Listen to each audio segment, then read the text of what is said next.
Top of the day, good people, and welcome to the Mad Painter Show. Would you believe I've been talking for the last, my God, how long? And it was not recording. It worked out. It's going to work out for benefit anyway. So today's subject is benefit of minding your own business.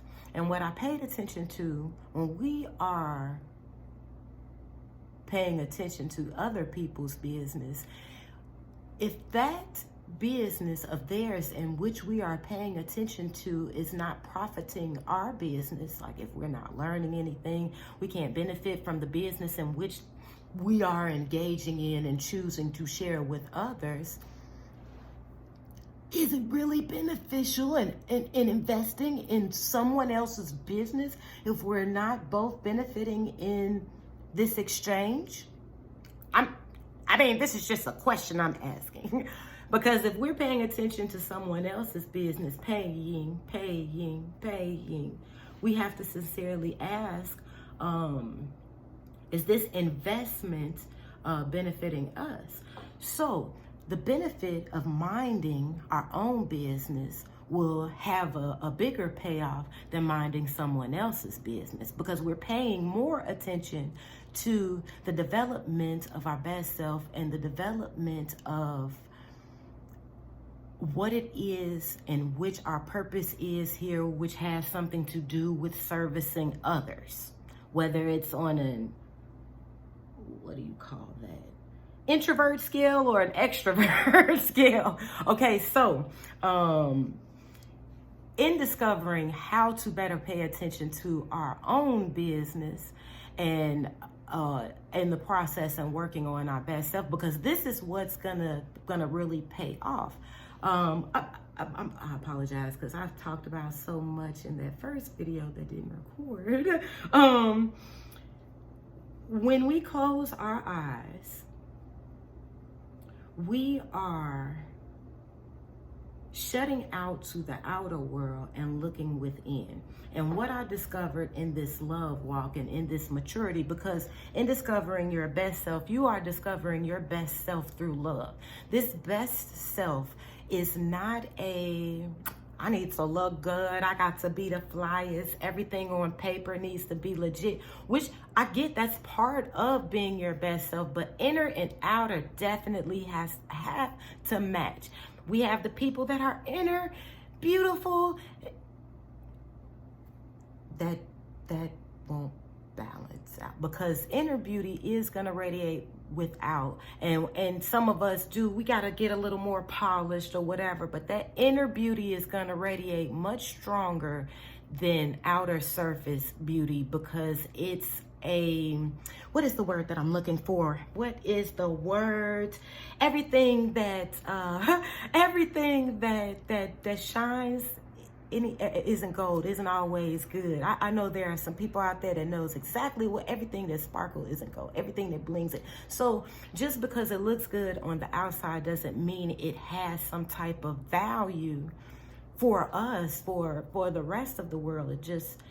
It has like a lower level value. Like we have pennies that have value, and we got gold bricks, and those values are different. So in seeking our best self, we are looking within, and now taking time out to discover what those questions were. That we had these questions about, I'll just go to myself. When I was 17, I sat there and I was always thinking, now, who is God? What is God? What is this? What is this? What is happening with this? What is this thing called love? What is with all these people? Like, so in questioning that, at first it was like, life kept going and it was kind of like whatever. But it got to a point in being hurt and being in different situations and wondering why there were so many things happening. It started off first making me look at myself. Now we come back to this outer thing, and then we come back. I'm going wow because this is the benefit of being sensitive, because you may start and plan doing one thing, and the purpose of doing it is to get you started. But in the midst of you going and walking out your plan, you will discover that the answers will start coming to you, and things will appear to you, and will occur. You have to be sensitive to these things. This is why we're talking about this and having this show. So in seeking yourself and going back to those questions in which you were asking at first, and in seeking these things in love, you find out, well, at least I found out, that everything is connected. And in taking time out to really find out who you are, and not on an outer surface thing, because when you are looking at yourself on an outer surface, you are criticizing yourself. And I just read to one of my babies the difference between critique and criticize. And when you are criticizing, or someone else is criticizing you, it's from this perspective, from whichever they have or whatever experiences. And we are so influenced by social media, the things that we see, this goes back to paying somebody else's attention. We are focused on the idea of what someone else thinks is beautiful, and it's not real. It's not real. And this is not going against anyone who has made the decision to have any type of cosmetic altercations, whether it had to be for health purposes or because they felt they wanted to look better. But my argument is on that, whether you do that or not, I just feel 100% that you need to have peace within with that decision, and you need to be happy with yourself. And it's not a societal pressure of a thing like, yeah, this is what we think is beautiful. And that's not.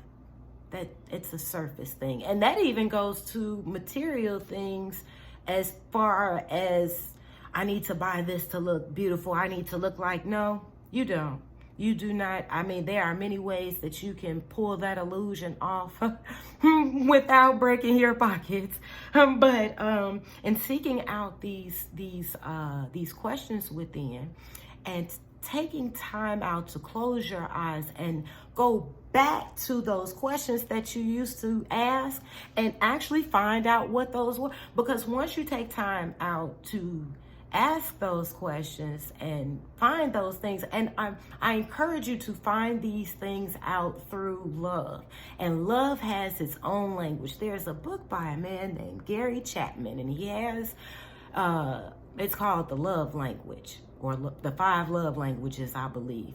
And in reading this book, it helped me understand that love itself has a language. Okay, but the 5 love languages, it breaks down people's perspective of how they give and or receive love. And one person may see love as gift giving and words of affirmations. I can't remember, the 5, whatever it is, where I was going with that. My brain is having farts right now. But he in discovering that helps me be more observant of people and of love itself, and to see that it itself has a language. And when you understand that love itself has a language, and along with that it's speaking, it speaks in truth. And so you want to have this truth-loving love language that is connected to all things in the process of you studying other things. And so, for example, when I started my my undergrad program, I was started off in biology. It was so boring, but I love science. So I did it with the mind. But I started off in biology, and I had a hard time because I wasn't connecting. At this time, I didn't have an understanding of how all things are connected.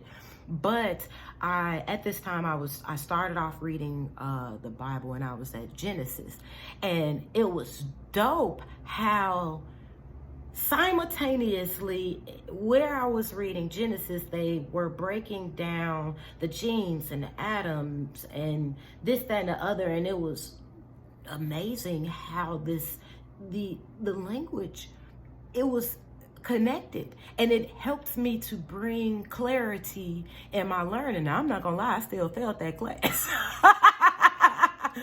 But I did not fail the lesson in life. I passed school. I ended up having to make it up, but I did not fail to understand how this connection operates and how all things are connected.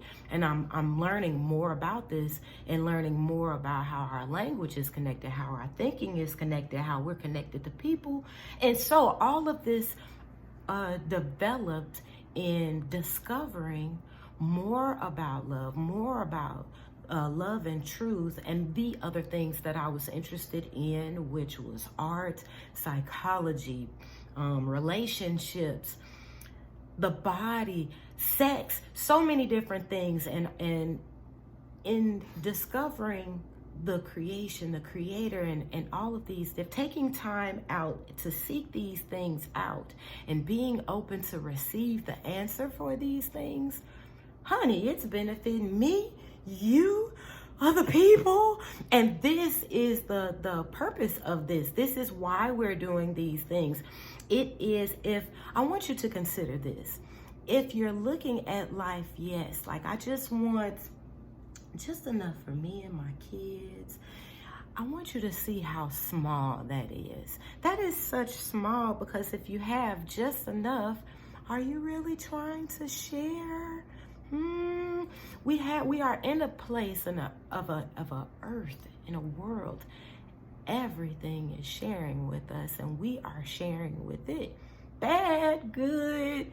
So we want to put ourselves to a level of being at our best self so that we are able to share the best of the things that we have, being fruitful and plentiful and multiply, and sharing this bountiful of goodness in which we have within. And you got to go ahead and tap up and like, what? Oh my goodness. That whole, yup, what is the mustard seed? Have you seen what a mustard seed looks like? My dear people, that is a teeny tiny thing. But it grows. So, that little question, that question that you've been wondering, that seemed like such a small question, but it unfolded so many different things for us, like, oh, that seems like too much. That is the perfect thing, because it helps you remember the drip, remember the drip, remember the drip. It helps you to keep going in. It keeps going in. The more you're learning, the more you're growing, the more you're helping other people, and it doesn't stop. It does not stop. It does not stop until you stop. It keeps on going. But that help, it keeps on going. It keeps on going, like that drip, like that drip, like that. I'm gonna have to be singing songs with y'all like I'm doing with the kids. But if you keep on pursuing this, you're pursuing your best self every time and yes, we have to take a break, because sometimes it can be overwhelming. But in pursuing this love and in pursuing your best self, we learn how to ask better questions.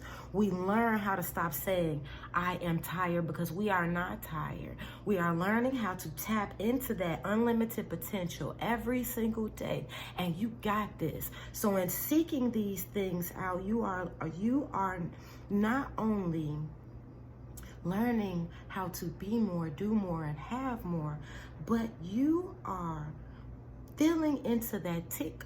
I'm looking at my imaginary mustard seed. That's why I keep looking down there, because I am seeing this mustard seed and what we are putting into it.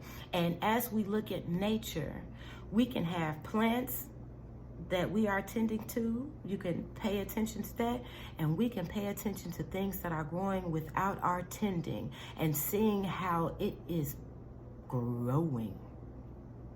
So I'm still looking at that mustard seed.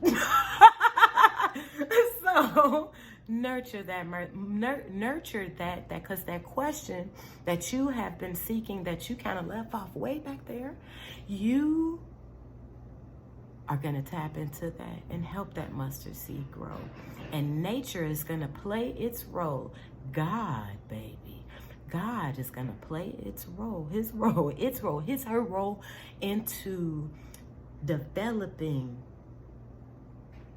this. What do mustard seeds make? Yep, just that. And whatever your vision is that is along in the alignment with this love that is in connection with why you're here, it shall be given to you. Just go ahead and take that start. You got this. And it all starts with minding our own mother effing business, because it's not paying us to be all up in somebody else's, is it? I mean, unless they're giving us knowledge and stuff that in which we can apply, that's gonna help us get to where we're going. So like, share, subscribe if you got something. I know you did. I know you did. So thank you. I appreciate you all, because we're working on our best self, and we got this, because we're gonna be successful on paying attention to our own stuff. All right. Have a great day. Make it great.